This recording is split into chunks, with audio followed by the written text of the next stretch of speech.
And welcome back, everyone, to What If? Now we finished the King Vegeta one, so this was the last one in that last poll we did. What if Goku was sent to Vampa? However, you'll notice there's only one part to this What If, and that is because there's this is one of those scenarios where because Goku is not on planet Earth and is not in a scenario that will help elevate his power to a point where he can make an influence on the universe at a reasonable point in time, this does not end well for anyone. Because let's break down what would happen here. We know Broly was sent off Earth to Vampa a little before Goku was sent off Earth to go to sent off Vegeta, I should say. Sent off Vegeta to go to Vampa, and a little before Goku was sent off Vegeta to go to Earth. Obviously, in this version, Goku would end up on Vampa. Now, there's two things that could happen when he winds up on Vampa, because we know Paragus and Broly are ultimately going to find him. One, Paragus decides to raise young Kakarot. Oh, I don't say it. Oh, well, perhaps we could do something with this. However, because there are resources in that ship, and that, if anything, oh crap! I just realized something about this. I wrote out the what if, and I realized something very crucial about this what if. But thinking on it, I don't think it would. It will definitely change up where I thought it was going, but I don't think it's ultimately going to change up much otherwise. Like the end game of the what if is still going to be the same. It's just going to take me a bit longer to get there because I literally just realized something I forgot. So Goku is either going to land on there and says, let's adopt this kid, or because his ship would still probably work, let's take this ship and get off here. Let's plot a course to a planet, then back to Planet Vegeta to get our revenge. What do you mean there's no planet? It's gone. What do you... Planet Vegeta's gone? Destroyed? Impossible. How could this have... Then he stops and thinks, Frieza, of course. And so Paragus now has to basically kind of live in secret with Broly. Now, luckily, that means though he probably has to stay on Vampa for a time because he needs to find an appropriate location. Now, I should also point out that, and this is kind of dark, Paragus, who was more than willing to kill his fellow comrade to survive with the amount of food they had, might very well, let's use the term, make the sacrifice play with Goku so him and Broly would have enough food. Now there's an argument to be made, maybe he helps raise Goku along with Broly. I've actually done Broly and Goku, I believe, as like went to Earth together kind of video. I think I've done that before. I know I did Broly before. And maybe that's what happened. Maybe I combined the two. But I have a feeling the more realistic take would be Paragus kind of eating Goku into the environment. Goku's either, has to fend for himself or he gets eaten. Either way, I don't think Goku makes it out of this what if, which now leaves us with an interesting issue. How is Paragus going to be able to get his revenge on Vegeta? Well, no, because Vegeta is all but dead. Now there's just Prince Vegeta, Nappa, and Raditz. But he might decide to try to get his revenge on Frieza instead. So he would have to spend the time training, but this would take many, many years to get Broly up to snuff.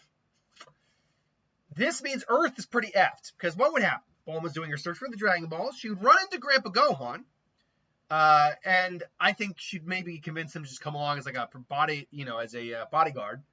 And because he's around and far more capable than even Goku was at the time, he would make mincemeat of Yamcha, the boss carrot probably. He would handle Roshi a lot easier. Bulma would not have to flash Roshi.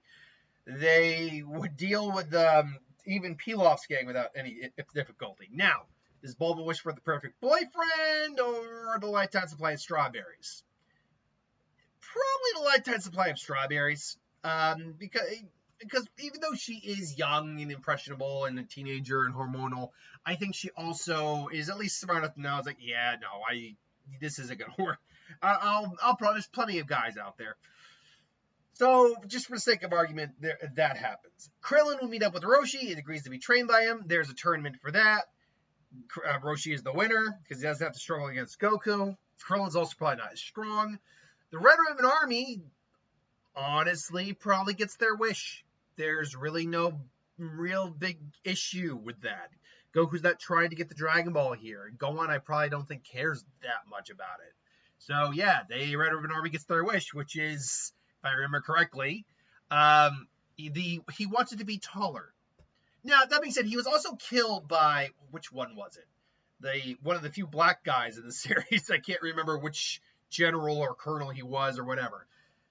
So would that happen, or would the Red Ribbon Army rule the planet? Because he probably would want to rule the planet. Honestly, I'm now having to make another adjustment right here. They would probably rule the planet. And you'd probably have your outliers, people who rebel, Roshi, Gohan, Ox King, all those. But it really only works until Pilaf. They're only ruling the planet until Pilaf awakens King Piccolo, gets the Dragon Balls again, and then they kill off most of the martial artists, and King Piccolo is ultimately, rejuvenates, kills Shenron, and then wipes out the Red Ribbon Army because he would have no issue doing that. And then he's the one ruling the army for God knows how long. And now this would cause Dr. Gero, the Red Ribbon Army doctor, to create the androids. But in this case, they're designed not for King Piccolo, but designed for, not for Goku, but King Piccolo. Which A, means they wouldn't be anywhere near as strong as their canon counterparts. And B, they would be, I don't know if they'd still be 18 or 17 here, but still. Now, because this timeline does not have anything even remotely close to what was going on in the original timeline, I think we would just avoid the Trunks stuff. Raditz would ultimately show up on Earth, not looking for his brother, looking allegedly for his brother, being told that this is where he was initially sent, but even still, he would still just take over the planet, kill King Piccolo, which takes out Kami, which takes out the Dragon Balls, and then, basically just says, all right, planet taken care of. Now, you might be asking, well, what about him going to Vampa instead? Because isn't that how he found Goku in the meeting overall? And it's actually a good question. How did Raditz find Goku? This is another one I didn't actually consider. How did Raditz that I've never actually considered, because Goku's almost always on Earth here.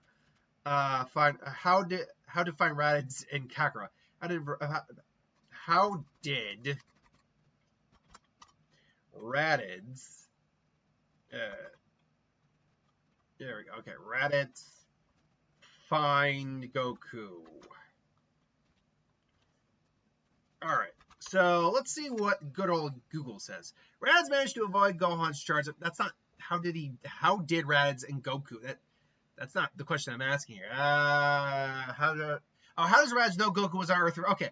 Bardock told Raditz that Goku was being. Okay, no, that's what happened there. He got told by his father that that's where Goku was going. And that's probably what happened here, except he doesn't find Goku because Vampa.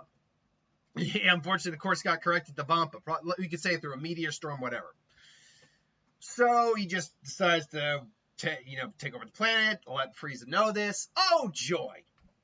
Well, eventually, the androids will, be awoken, and eventually, will they be awoken? Maybe Gero is hiding out somewhere, waiting for a new threat. He sees Raditz, he's far more powerful. Maybe he tries to activate the androids, but Raditz just, F's off. Frieza eventually visits planet Earth. The androids are awoken.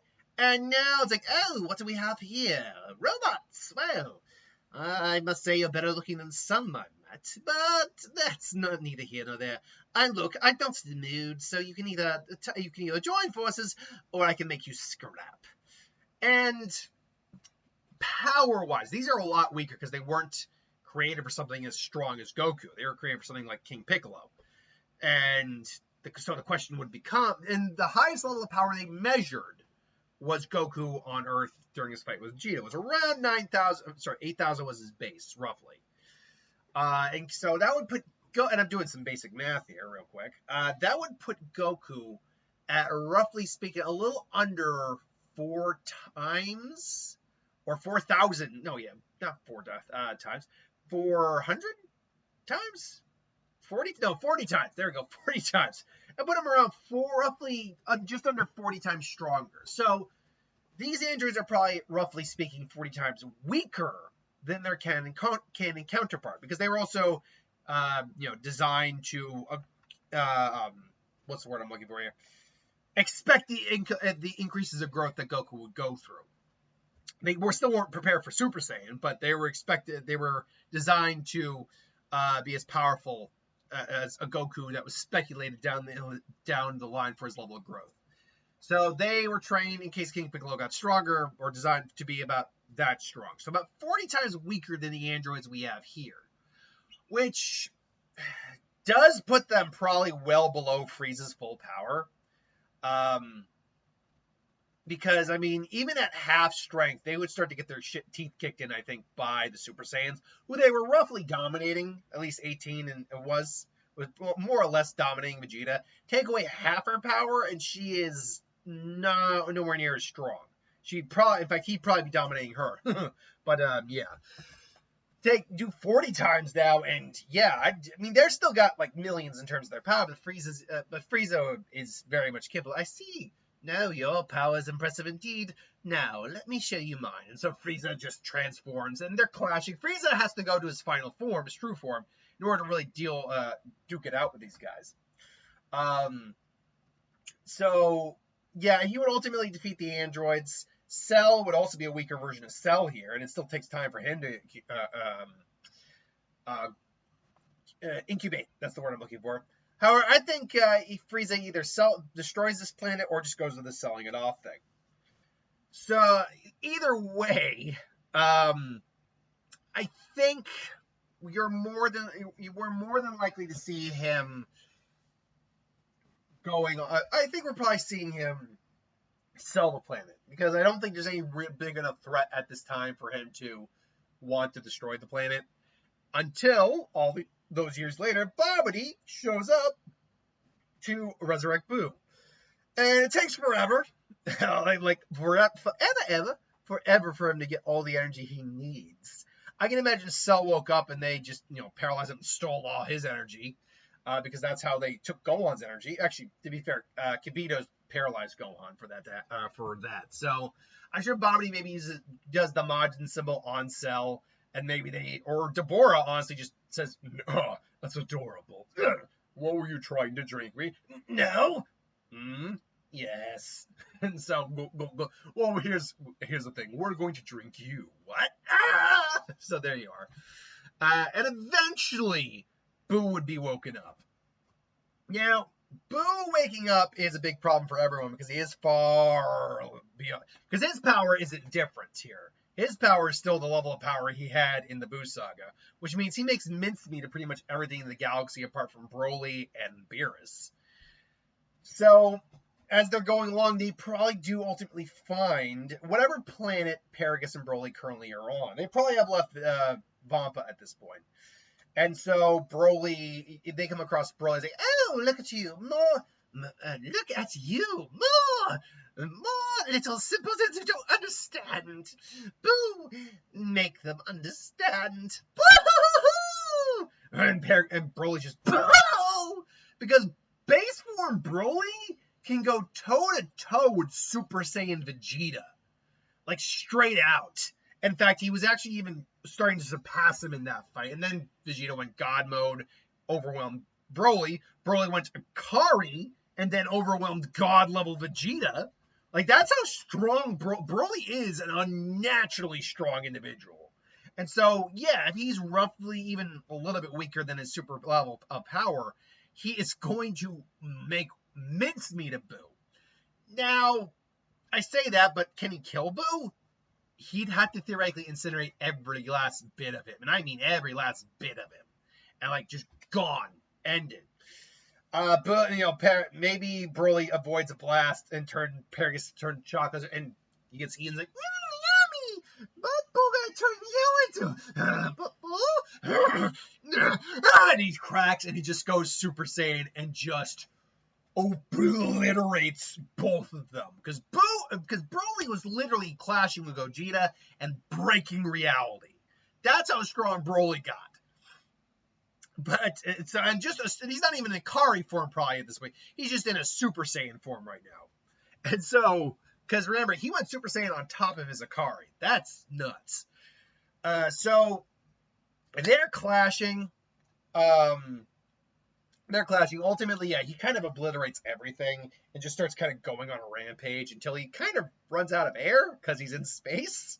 And just he's in such blind range that he probably doesn't realize he can't survive out in space until it's too late. So Broly, unfortunately, will meet a very sad end because he also probably would have blown up any ship that was there.